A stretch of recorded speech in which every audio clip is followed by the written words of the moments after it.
ഉപേക്ഷിക്കപ്പെട്ട ഗെയിൽ പദ്ധതി UDF സർക്കാരിന്റെ കാലത്ത് ഗെയിൽ പദ്ധതി ഉപേക്ഷിച്ചതല്ലേ? ഇവിടെ ഒരു BJPയുടെ സംസ്ഥാന അധ്യക്ഷനല്ലേ, മുൻ സംസ്ഥാന അധ്യക്ഷനല്ലേ ഗെയിൽ പദ്ധതി നടപ്പിലാക്കിയിൽ ഈ സർക്കാരിനെ സമ്മതിച്ചു തരാമെന്ന് പറഞ്ഞത്? ഗെയിൽ പദ്ധതി നടപ്പിലായി എന്ന് മാത്രമല്ല, അതുമായി കണക്ട് ചെയ്തുകൊണ്ട് കൊച്ചി സിറ്റി ഗ്യാസ് ഏജൻസിയുടെ ഭാഗമായി കണക്ഷന്റെ ഭാഗമായിട്ട് ഇന്ന് കൊച്ചിയിലെ എല്ലാ ഫ്ളാറ്റുകളിലും ഗ്യാസ് കണക്ഷൻ എത്തുന്ന സാഹചര്യമുണ്ടായി. അത് കൊച്ചിയിലെ ആളുകൾ അനുഭവിച്ചറിയുന്നു. ഗെയിൽ പ്രോജക്ട് നടപ്പിലാക്കപ്പെട്ടു. ഇച്ഛാശക്തിയുള്ള സർക്കാരിന്റെ ഒരു നേട്ടമായി സർക്കാർ എടുത്തു പറഞ്ഞാൽ നിഷേധിക്കാൻ പറ്റുമോ?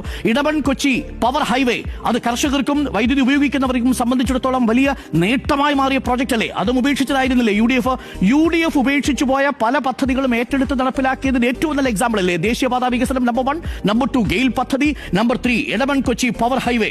ഇനി കൊച്ചി ബംഗളൂർ ഇടനാഴി, വ്യവസായ ഇടനാഴി, IT corridor, Puthuvypeen LPG terminal ഉപേക്ഷിച്ചു പോയ പദ്ധതിയല്ലേ? ആ പദ്ധതി വീണ്ടും ഏറ്റെടുത്ത് നടപ്പാക്കുകയല്ലേ?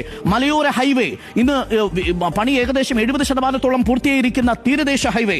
അതേപോലെ KFON, വാട്ടർ മെട്രോയിൽ കഴിഞ്ഞ നാളുകൾക്കുള്ളിൽ ഞാൻ മനസ്സിലാക്കുന്ന 40 ലക്ഷത്തോളം യാത്രക്കാർ സഞ്ചരിച്ചു കഴിഞ്ഞിരിക്കുന്നു എന്നുള്ളതാണ്. വാട്ടർ മെട്രോ ഒരു വലിയ പ്രോജക്റ്റ് ആയിരുന്നില്ലേ ഇടത് സർക്കാരിന്റെ?